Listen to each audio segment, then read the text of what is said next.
அனைவருக்கும் வணக்கம். நான் உங்கள் ஜெயவேணுகோபால். உங்கள் ஜாதகத்தில் காரகோ பாவ நாஸ்தி அப்படிங்கிற தலைப்பில் பேசலாம்.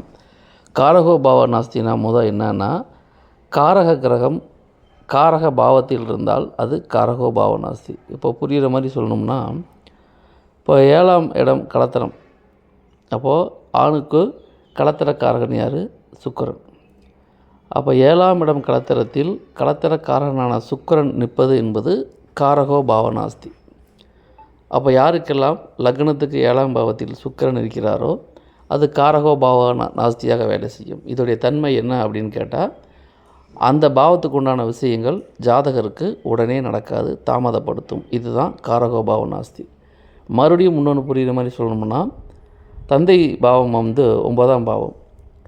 தந்தை காரகன் சூரியன். அப்போது எந்த ஒரு லக்னமாக இருந்தாலும் லக்னத்துக்கு 9ஆம் இடத்தில் சூரியன் இருப்பது என்பது காரகோ பாவநாஸ்தி.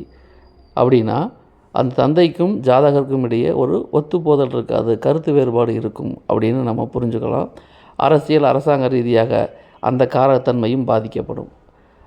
இன்னும் வேறு மாதிரி சொல்லலாம்னா, லக்னத்துக்கு 4ஆம் இடம் தாயை குறிக்கும். தாயை குறிக்கக்கூடிய கிரகம் சந்திரன். அப்போ எந்த லக்னமாக இருந்தாலும் லக்னத்துக்கு 4ஆம் இடத்தில் சந்திரன் இருப்பது என்பது காரகோ பாவநாஸ்தியை குறிக்கும் என்பது நாம் தெரிஞ்சுக்கலாம்.